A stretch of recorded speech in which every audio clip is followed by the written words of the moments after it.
और अभी तक आपने मेरा पहला वीडियो इसका पार्ट 1 नहीं देखे हैं तो जाकर के डिस्क्रिप्शन में लिंक है। प्यारे साथियों, कैसे हैं आप लोग? उम्मीद करते होंगे आप लोग मस्त होंगे, स्वस्थ होंगे और तंदुरुस्त होंगे। तो प्यारे साथियों, आज हम वर्ण और वर्णमाला के पार्ट 2 में लेकर आ गए हैं आप लोगों के लिए। तो वीडियो के अंत तक बने रहिएगा और चैनल पर नए होंगे तो चैनल को सब्सक्राइब जरूर कर दीजिएगा। तो प्यारे साथियों देखिए, वर्ण और वर्णमाला में हम पार्ट 1 में पढ़े थे, ठीक है ना। अब जानेंगे वर्ण के प्रकार के बारे में, ठीक है प्यारे साथियों। वर्ण के प्रकार के बारे में जानेंगे तो वर्ण के प्रकार कितने होते हैं तो आप लोगों को पता होगा कि वर्ण के प्रकार जो होता है वो कितने होते हैं? 2 होते हैं प्यारे साथियों, ठीक है। वर्ण के प्रकार कितने होते हैं? 2 होते हैं। और दोनों में क्या है, एक स्वर होता है और एक व्यंजन वर्ण होता है, और एक और होता है अयोग वाह होता है। लेकिन हमको अयोग वाह के बारे में पढ़ना नहीं है, लेकिन उसको भी आगे हम बताएंगे, ठीक है ना। अयोग वाह किसको बोला जाता है, लेकिन रूप से हम लोग को 2 ही चीज के बारे में पढ़ना है। आपका क्या है? स्वर वर्ण और व्यंजन वर्ण प्यारे साथियों, ठीक है। स्वर, तो चलिए इन दोनों में से हम सबसे पहले जानेंगे स्वर वर्ण के बारे में, ठीक है प्यारे साथियों। तो देखिए, स्वर वर्ण क्या है, जिसको पता है वो तो उनके लिए बहुत अच्छा है। जो जानते हैं कि स्वर वर्ण क्या होता है उनके लिए बहुत अच्छे हैं, लेकिन जिसको नहीं पता है प्यारे साथियों, वो कृपया करके कॉपी पेन निकाल कर नोट कर लीजिएगा, ठीक है ना। और अगर इस पार्ट 1 इसका नहीं देखा है तो डिस्क्रिप्शन में लिंक डाल दूंगा, आप लोग वहां जाके देख लीजिएगा, ठीक है। चलिए, तो यहाँ पर जो है आपका स्वर वर्ण किसको कहा जाता है, तो कह रहा है स्वर वर्ण उन ध्वनियों को कहते हैं जिसका उच्चारण हम स्वतंत्र रूप से करते हैं। प्यारे साथियों, स्वर वर्ण किसको कहा जाता है? उन ध्वनियों को कहते हैं, उन वर्णों को कहते हैं जिसका उच्चारण हम स्वतंत्र रूप से करते हैं। चलिए देखिए, स्वतंत्र रूप से किसको किसको उच्चारण कर सकते हैं। जैसे में देखिए अ, जैसे में अ है, आ है, ई है, ठीक है ना। यानी इसका मतलब ये हुआ कि जब अ बोलिएगा तो सिर्फ अ ही आएगा और दूसरा वर्ण इसमें नहीं आएगा, ठीक है ना। इसीलिए इसको बोला जाता है कि इसको जो स्वर वर्ण जो होता है उसको स्वतंत्र रूप से उच्चारण करते हैं, इसके पीछे कोई भी वर्ण नहीं आते हैं। देखिए, अ बोलिएगा, आ बोलिएगा, आ तो आ ही सिर्फ आएगा, ई बोलिएगा तो सिर्फ ई ही आएगा, ठीक है ना।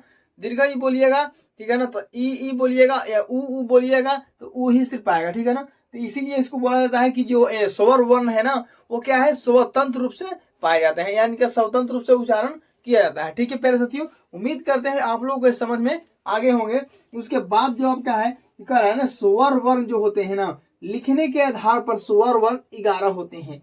लिखने के आधार पर प्यारे साथियों स्वर वर्ण कितने होते हैं? 11 होते हैं। आप लोगों को बता दें कि देखिए, अ से लेके अ तक ये आपका लिखने के आधार पर है, ठीक है ना। लिखने के आधार पर अ से लेके अ तक लिखने के आधार पर स्वर वर्ण कितने होते हैं?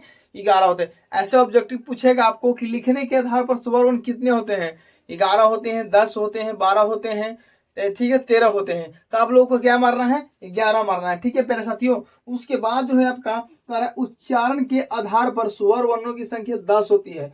उच्चारण जो होते हैं हम लोग बोलते हैं ना, बोलने के प्रयोग में उसको क्या होता है? उच्चारण के आधार पर कितना होता है? स्वर वर्ण की संख्या 10 होते हैं। और कौन कौन होता है? अ से लेके अ तक, लेकिन अ से लेके अ तक में री को हटा देना है, ठीक है ना। तो आपका क्या हो गया? उच्चारण के आधार पर हो गया, ठीक है प्यारे साथियों। चलिए, यहाँ तक तो हम जान गए कि उच्चारण के आधार पर जो होता है स्वर वर्णों की संख्या 10 होती है, और लिखने के आधार पर स्वर वर्णों की संख्या कितनी होती है? 11 होती है प्यारे साथियों, ठीक है ना। और उच्चारण के आधार पर 10 होती है। अब हम जानेंगे स्वर के प्रकार के बारे में प्यारे साथियों, ठीक है ना। स्वर के प्रकार, इस तक बने रहिएगा। इस क्लास में आप लोग बिल्कुल नए नए क्या जानिएगा, स्वर वर्ण और वर्णमाला में बिल्कुल नए नए प्रश्नों को आप लोग जान पाइएगा, ठीक है। तो देखिए, स्वरों के प्रकार हम जानेंगे, ठीक है ना। स्वरों के प्रकार का उच्चारण के आधार पर जो हम लोग उच्चारण करते हैं, बोलते हैं, उनके आधार पर जो स्वर वर्ण होते हैं वो 3 प्रकार के होते हैं। कितने भाग में बांटा गया है स्वर वर्ण को? 3 भागों में। किनके आधार पर? उच्चारण के आधार पर। किनके आधार पर? उच्चारण के आधार पर। उच्चारण के आधार पर पूछेगा भाई, उच्चारण के आधार पर जो होता है स्वर वर्ण कितने प्रकार के होते हैं?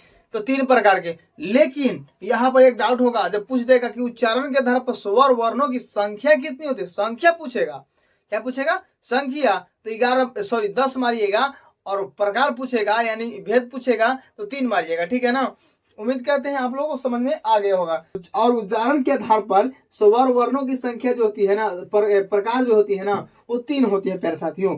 चलिए, पहला में जो आपका हर्ष स्वर दिया हुआ है, और दूसरा में दीर्घ स्वर है, और तीसरा में पलु स्वर है। हम सबसे पहले ह्रस्व स्वर के बारे में जानेंगे, ठीक है। हम सबसे पहले ह्रस्व स्वर के बारे में जानेंगे। तो ह्रस्व स्वर किसको कहेंगे? तो ह्रस्व स्वर के बारे में जान लीजिए कि वैसा स्वर वर्ण जिसका उच्चारण एक मात्र में ही हो जाता, ठीक है ना। वैसा स्वर वर्ण जिसका उच्चारण एक ही बार में हो जाता है। जैसे बोलिए अ बोलिए, अ बोलिएगा ना तो एक ही बार में हम काम कंप्लीट को कर देंगे, ठीक है ना। अब बोलिएगा तो कितना बार में? एक ही बार बोलिएगा, यानी कि ह्रस्व स्वर क्या हो गया? एक मात्रिक हो गया, यानी एक ही मात्रा में हम बोल देते हैं उसको, ठीक है ना। तो वैसा जिसके उच्चारण देखिए, तो देखिए यहाँ पर ह्रस्व स्वर किसको कहेंगे? तो जिसके उच्चारण मात्र में कम समय लगे उसे ह्रस्व स्वर कहते हैं, ठीक है ना। जिसके उच्चारण में कम समय लगे या एक मात्रा लगे, जैसे में, ठीक है ना, उसमें बिना मात्रा वाला रहे उसको ह्रस्व स्वर बोलेंगे। जैसे में एग्जाम्पल में देख लीजिए आप प्यारे साथियों, अ है, इसमें कोई मात्रा उतर लगा नहीं है, ठीक है ना। या इसको बोलिएगा, उच्चारण कीजिएगा तो एक ही बार में सफा चट, ठीक है ना, एक ही बार में पूरा साफ हो जाएगा। चलिए, तो अ है, ई है, ऊ है, री है, ये जो है आपका ह्रस्व स्वर है, ठीक है ना। क्या है? ह्रस्व स्वर है। इनकी संख्या 4 होती है, इनकी संख्या 4 होती है। पूछेगा ह्रस्व स्वर की संख्या कितनी होती है? प्यारे साथियों, ह्रस्व स्वर की संख्या कितनी होती है? क्या मारिएगा? 4 मारिएगा। क्या मारिएगा? 4। लेकिन यही पूछ देगा कि ह्रस्व स्वर कैसा स्वर है? ह्रस्व स्वर जो है कैसा स्वर है, बताइए जल्दी। तो ह्रस्व स्वर एक मात्रिक स्वर है प्यारे साथियों, ठीक है ना। ह्रस्व स्वर कैसा स्वर है? एक मात्रिक स्वर है, ठीक है। चलिए, उम्मीद करते हैं बहुत अच्छे से सब लोगों को समझ में आ रहे होंगे। उसके बाद हम करते हैं, इसे एक मात्रिक स्वर भी कहा जाता है और इसकी संख्या 4 होती है, आप लोग याद रख लीजिएगा, ठीक है। चलिए, अगला प्रश्न की ओर हम लोग बढ़ेंगे, जो इसको क्या है, दीर्घ स्वर और प्लुत स्वर के बारे में जानेंगे, ठीक है। तो अंत तक बने रहिएगा और चैनल को अभी भी सब्सक्राइब नहीं किया प्यारे साथियों, तो चैनल को सब्सक्राइब कर दीजिए। तो प्यारे साथियों, अब हम जानने वाले हैं दीर्घ स्वर के बारे में। किसके बारे में? दीर्घ स्वर के बारे में।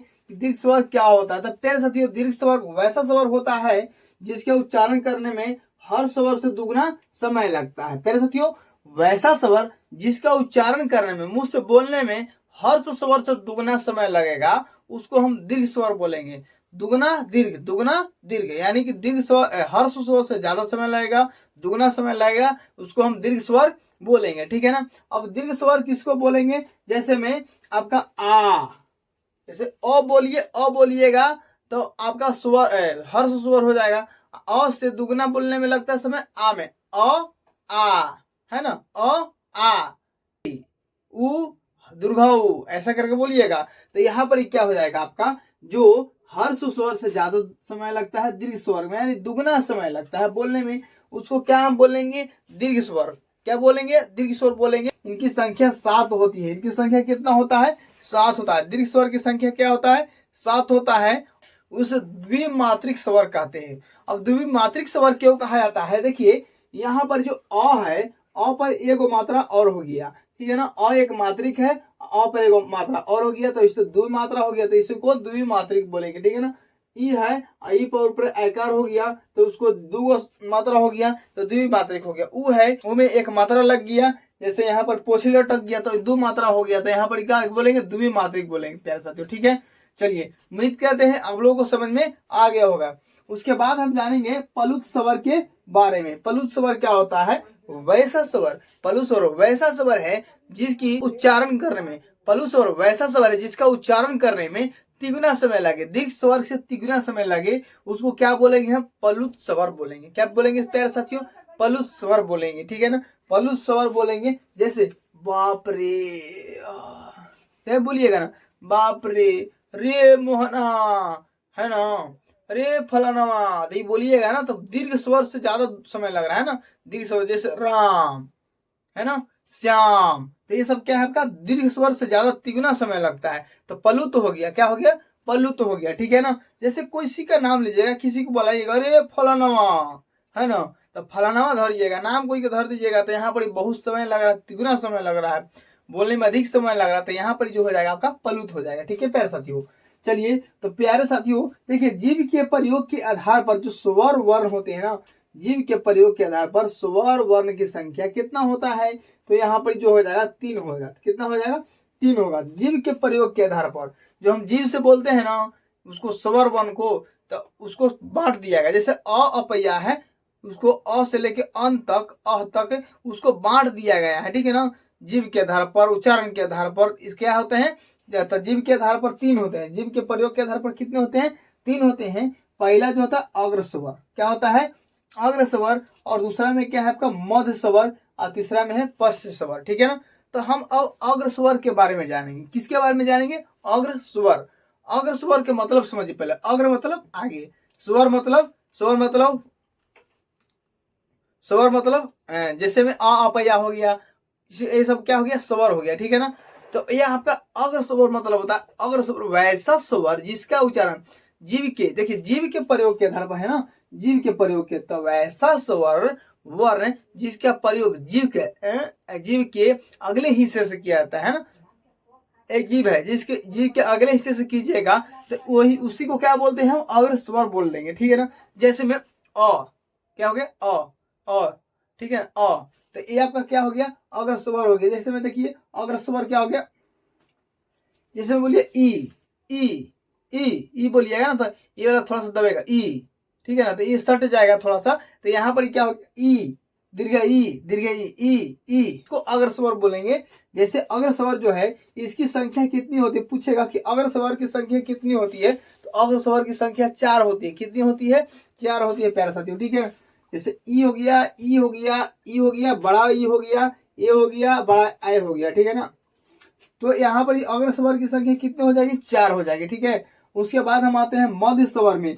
मध्य स्वर वैसा स्वर को बोलेंगे ना, वैसा स्वर को बोलेंगे जिसको जीव के पिछले हिस्से से बोला जाता है। जीव के पिछले हिस्से से बोला जाएगा। जैसे बोलिए बोलिएगा ना, तो जीव के पिछला हिस्सा जो होता थोड़ा सा दबेगा।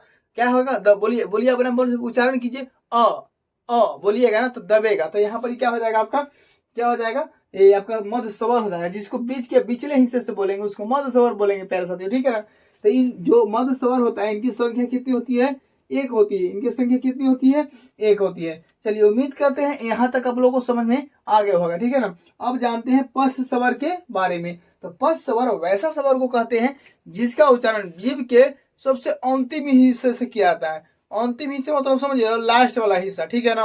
अंतिम हिस्सा मतलब लास्ट वाला हिस्सा से किया जाता है, उसको हम बोलेंगे पश्च स्वर। क्या सर? पश्च स्वर बोलेंगे। जैसे में है बोलिए तो यहाँ पर भरिएगा ठीक है ना। उसके बाद है ऊ बोलिएगा तो यहाँ पर ही गनगनाएगा। यहाँ पर जो जीभ का लास्ट हिस्सा होता है ना वहां पर ही गनगनाएगा ऊ। ठीक है। दुर्गा ओ आओ, ये सब क्या है आपका? पश्च स्वर है, जिसको हम जीभ के लास्ट वाला अंतिम वाला हिस्सा से बोलेंगे उसको क्या बोलेंगे? पश्च स्वर बोलेंगे। उसके बाद जो है आपका देखिए मुख्य द्वार के खुलने के आधार पर स्वरों की संख्या 4 होती है। लेकिन आपको जो है इसके बारे में हम लोग अगले क्लास में पढ़ेंगे। लेकिन ये जान लीजिए कि जो आपका है कौन कौन से होते हैं 4 प्रकार के। समृद्ध स्वर होते हैं। ठीक है ना। पहला में, दूसरा में अर्ध समृद्ध स्वर होते हैं, और तीसरा में विवृत स्वर होते हैं, और चौथा में अर्ध विवृत स्वर होते हैं। इसके बारे में हम अगले क्लास में जानेंगे। लेकिन इससे पहले अभी भी चैनल को सब्सक्राइब नहीं किए हो प्यारे साथियों तो चैनल को सब्सक्राइब कर लीजिए। आप लोगों के लिए ही मैं बोल रहा हूँ, तो क्योंकि आप लोगों के लिए अच्छे कंटेंट ला कर दूँ, अच्छे क्वालिटी ला कर दूँ, इसीलिए मैं बोल रहा हूँ, बार बार रिक्वेस्ट कर रहा हूँ कि चैनल को सब्सक्राइब कर लीजिए। ठीक है।